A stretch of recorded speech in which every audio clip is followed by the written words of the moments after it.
This is 5 on 20 News, where the news is high and the newscasters are higher, with Nick Cerami and Anais Quintela. Coming to you live from our studio in downtown Tucson. First, the local headlines. A circuit court revived an excessive force case from 2011 against a University of Arizona police officer. Officer Andrew Quintela is accused of unlawfully discharging a firearm at Amy Hughes, who was found stabbing a tree with a kitchen knife in her driveway near campus. Quintela shot Hughes 4 times through a chain link fence after she was told to drop the knife. Quintela says that another woman was nearby whose safety was threatened by Hughes. The court found that Hughes, who showed signs of mental illness, was not an immediate threat and was not committing a crime. U.S. District Judge William Sessions also said that Quintela should not receive immunity from the incident.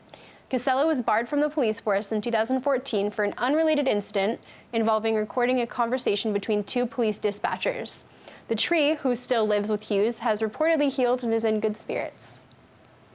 Governor Doug Ducey named 2 Supreme Court judges in an attempt to transform the court. Earlier this year, Ducey signed a bill to expand the Supreme Court to 7 members from the current 5. Unlike federal judges, Arizona's Supreme Court justices serve a term of 6 years, but can be reappointed after the term finishes. Ducey named Solicitor General John R. Lopez and Arizona Court of Appeals Judge Andrew W. Gould, both of whom are Republicans. Back in January, Ducey named Clinton Bullock to the bench, who previously worked for the conservative think tank, the Goldwater Institute. The group has been criticized for working in conjunction with Monsanto, who seeks to maintain a greenhouse in Marana, a decision met with anger by local residents. Democrats claim that the governor's expansion is an attempt to sway the political standing of the court. Ducey says that a 7-member court will be able to handle more cases, presumably to get that corporate welfare started a bit faster. An Arizona-based immigration advocacy group says that Donald Trump's deportation plans could spell disaster for the state's housing market.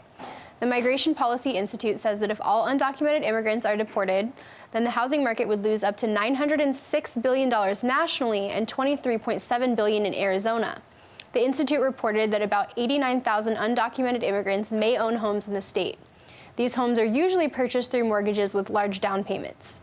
In November, the National Bureau of Economic Research said that mass deportation could reduce the U.S. gross domestic product by $434 billion, with Arizona's losses adding up to $9.7 billion. Mass deportation could also negatively impact new home construction with so many homes left vacant. Perhaps the builders can get a job on that wall building team. And a woman accidentally shot herself outside a Park Place Mall on Friday, giving new meaning to the phrase Black Friday. Details were scarce, but the NRA responded with the familiar refrain that guns don't kill people, Christmas shopping kills people. One thing is for sure, being accidentally shot is still better than being in a mall on Black Friday. So true. America's least beloved pink underwear-clad Sheriff Joe Arpaio announced that he would hold a press conference to deliver findings of his investigation into President Obama's birth certificate. Obama's birth certificate has become somewhat of a pet hobby for Arpaio, who became known for his harsh tactics against Arizona immigrant population. He said that he will deliver the findings on December 15th, just in time for Christmas and over 2 years after anyone in the country cares about the subject. Even the granddaddy of the birther movement, Donald Trump, lost interest. Arpaio launched the investigation in 2011 in coordination with his group dubbed the Cold Case Posse, who specialize in wasting taxpayer dollars. The announcement represents Arpaio's final grasp for relevance, as the sheriff was beaten in November's election by Paul Penzoni. Since then, Arpaio has been sulking around the Arizona Sheriff's Office, yelling at anyone who will listen about how Penzoni was actually born in Somalia. Critics decried Arpaio's announcement as a waste of time and accused Arpaio of using the event as a publicity stunt. Coincidentally, December 15th is the release date of the Cold Case Posse's new mixtape, Get Out My Hood, Volume 2, hosted by DJ Khaled. Now in national and international news, it appears as though xenophobia is the newest global trend of 2016, replacing Snapchat and Hamilton. Francis Francois Fillon won France's Republican primary, another victory for racists across the globe. Fillon is known for his hardline views towards his country's Muslim minorities. He has called for a quote on immigration and swore to write this protectionism into the country's constitution. Fillon also aims to attack France's generous welfare system and its famous 35-hour work week that makes them the envy of everywhere else in the world. Most troubling, Fillon wants to move the country closer to Russia at a time when Russian influence is spreading its tentacles across the globe. Fillon reportedly played billiards with Vladimir Putin once, no doubt while shirtless. France is just the latest country that has drifted vastly to the right following Trump's win along with Brexit earlier this year. The rise of the right in France is in response to the collapse of the left, with socialist President François Hollande experiencing approval rates of just 4%. Hollande's disapproval mainly comes from French distrust over the swell of refugees who are coming from Muslim countries such as Syria and Iraq. Hollande will face off against Marine Le Pen, who leads the even more far-right Front National Party, who doesn't even bother denying their xenophobia. Le Pen makes Hollande look like Oprah in comparison, with Le Pen leading the anti-Muslim sentiment in France. Green Party presidential candidate Jill Stein is suing a Wisconsin court to force a hand recount of votes in the state. The lawsuit stems from a decision to move forward with a recount by the state's election commission. They left it up to county officials to decide whether the recount would be done by hand or by machine. Stein claims that the only way to effectively tally votes is by hand, and if her lawsuit is successful, will ensure this happens. The lawsuit follows a series of bizarre events over the weekend, culminating, as usual, by an insane tweet from President-elect Donald Trump, who is attracted to conflict like a moth to a flame. It began with computer scientist J. Alex Halderman raising questions about the security of electronic vote tallying software. Halderman, who also requested a hand vote, said that an analysis should be done on the software in case there are any security risks.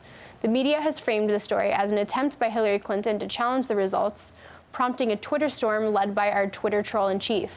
The Clinton campaign did sign on to support the recount initiative, but it doesn't appear as if Hillary herself will be involved. Rather, Stein has taken a central role, collecting $5 million in donations, which is still less than what it would cost in total. Trump, in classic humble fashion, took to social media claiming that he would have won the popular vote had not millions of illegal voters cast their vote for Hillary. He supported his claim with nothing. The next day, the Trump campaign finally released a statement after a long night of Googling. They cited a study from Old Dominion University, which was featured in the Washington Post. The study has since been discredited and was given 4 Pinocchios on the fact-check site PolitiFact. Not that facts have ever stopped Donald Trump before, so why start now? And another episode of Apprentice Presidential Edition aired on Monday, with Donald Trump continuing to meet with potential cabinet members.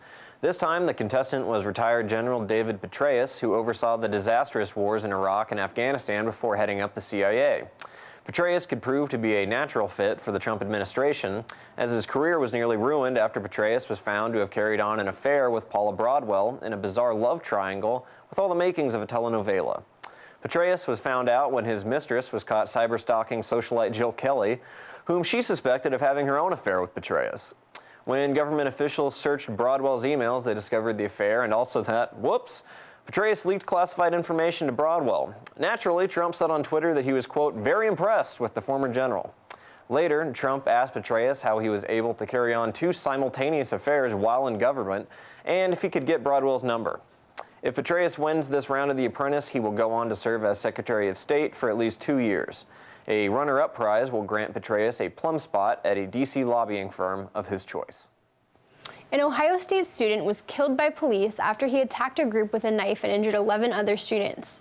Abdul Razak Ali, a Somali national, began the attack by ramming his car into a group of people on campus. He then charged out of the car with a knife before he was shot by police. On a Facebook post Monday morning, Ali made a statement about the U.S. attacking Muslim lands. Not so coincidentally, on the same day, the Obama administration declared that attacks in Somalia were justified against the Al-Shabaab terrorist group because of their links to Al-Qaeda. Even though American airstrikes are common in Somalia, Obama's announcement gave the acts a legal cover and hints at an escalation of further attacks. Ali's attack is sure to ignite the old and futile arguments over gun control and how someone can use a knife to attack rather than a gun. What will likely be ignored is that foreign bombings are fueling terrorist attacks in the U.S. With each bombing, we feed the cancer of Islamic terrorism worldwide. And with the warmongers that Trump is tapping for his cabinet, it looks as though a fat orange tumor is ready to explode. And in a move that only the Sooner State could pull, Oklahoma state legislators have passed a bill that will make abortion a felony for physicians. With this proposed law, abortion would fall under the state's definition of unprofessional conduct for physicians, which effectively makes the procedure illegal to carry out, with potential penalties such as removal of medical licenses and a maximum prison sentence of 3 years. Abortions that would save the life of the mother or in the case of miscarriages are exempt. However, abortions in the case of rape and incest are not. Republican Senator Nathan Dahm, who co-authored the bill, said, quote, "Since I believe life begins at conception, it should be protected, and I believe it's a core function of state government to defend that life from the beginning of conception." That's a lot of "I believes" for a proposed law regarding a decision he'll never have to personally make. This was Nick Cerami And Anais Quintela for 5/120 News. And up next, we have a pre-recorded interview with Madison Brodsky and Sheldon A. Smith from Straight Outta Compton.